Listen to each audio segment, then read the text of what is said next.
L'océan est en perpétuel mouvement. Sous sa surface se cache un réseau complexe de courants. Ces courants sont comme des rivières sous-marines. Ils suivent des trajets complexes poussés par diverses forces.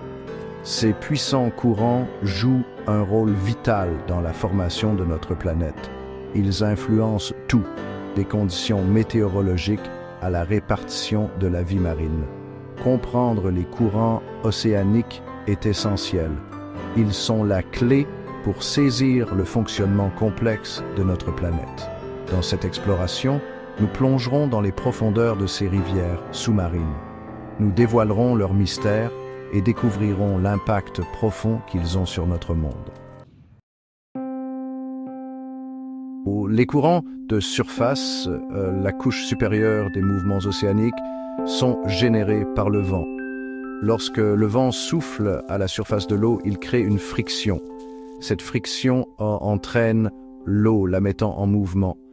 Plus le vent est fort et persistant, plus le courant qu'il crée est puissant. Ces courants de surface ne se déplacent pas en ligne droite. La rotation de la Terre et la forme des continents influencent leur trajectoire. Cela crée d'immenses tourbillons appelés gyres. Et ces gyres tournent dans le sens des aiguilles d'une montre dans l'hémisphère nord et dans le sens inverse dans l'hémisphère sud. L'effet Coriolis est un phénomène fascinant. Il est dû à la rotation de la Terre.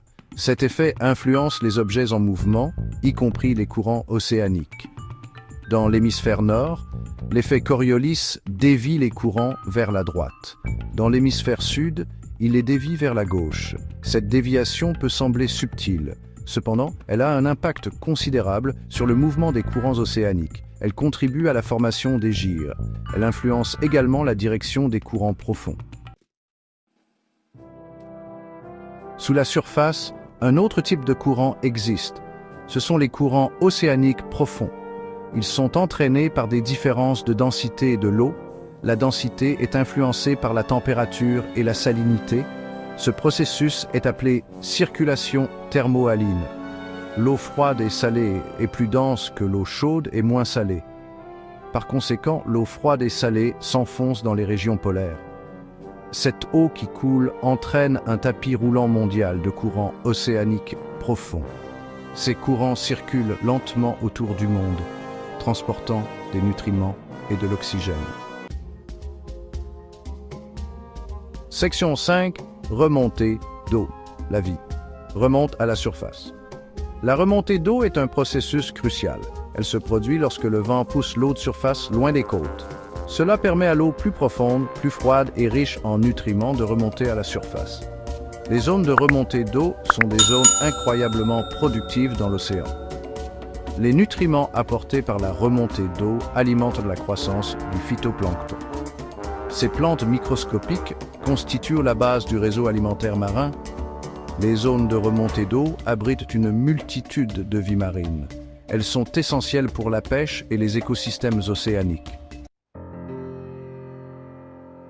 Section 6. Une histoire californienne.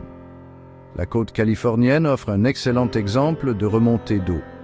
Les vents soufflant le long de la côte poussent l'eau de surface vers le large. Cela permet à l'eau froide et riche en nutriments du courant de Californie de remonter à la surface. Ce processus crée un environnement marin très productif. La remontée d'eau au large des côtes californiennes soutient un écosystème diversifié. Il comprend des baleines, des oiseaux de mer et des espèces de poissons commercialement importantes. Cependant, les changements dans les schémas de remontée d'eau dus au changement climatique pourraient avoir des impacts significatifs sur cet écosystème.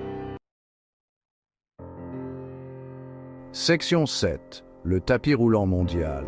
Les courants océaniques profonds et les courants de surface sont interconnectés. Ils forment un vaste tapis roulant mondial. Ce système fait circuler l'eau autour de la planète entière. Il faut des centaines d'années pour qu'une seule parcelle d'eau effectue ce voyage. Le tapis roulant mondial joue un rôle crucial dans la régulation du climat de la Terre. Il distribue la chaleur des tropiques vers les pôles. Ce processus contribue à modérer les températures mondiales. Section 8. Le souffle de l'océan. Les courants océaniques jouent un rôle crucial dans l'échange de gaz entre l'océan et l'atmosphère. Ils aident à absorber le dioxyde de carbone de l'atmosphère. Ce processus est vital pour la régulation du climat de la Terre. Cependant, les niveaux croissants de dioxyde de carbone dans l'atmosphère ont un impact sur les courants océaniques. Au fur et à mesure que l'océan absorbe plus de dioxyde de carbone, il devient plus acide. Ce processus, connu sous le nom d'acidification des océans, représente une grave menace pour les écosystèmes marins. Chez section 9, un équilibre fragile. Les courants océaniques sont un élément fondamental du système de survie de notre planète. Ils régulent le climat, distribuent les nutriments et soutiennent la vie marine. Cependant, ces courants sont confrontés à une pression croissante des activités humaines, notamment le changement climatique et la pollution. Comprendre et protéger les courants océaniques est essentiel. Nous devons nous attaquer aux menaces auxquelles ils sont confrontés pour maintenir la santé de notre planète et de ses habitants. L'avenir de nos océans, et en fait de notre planète, en dépend.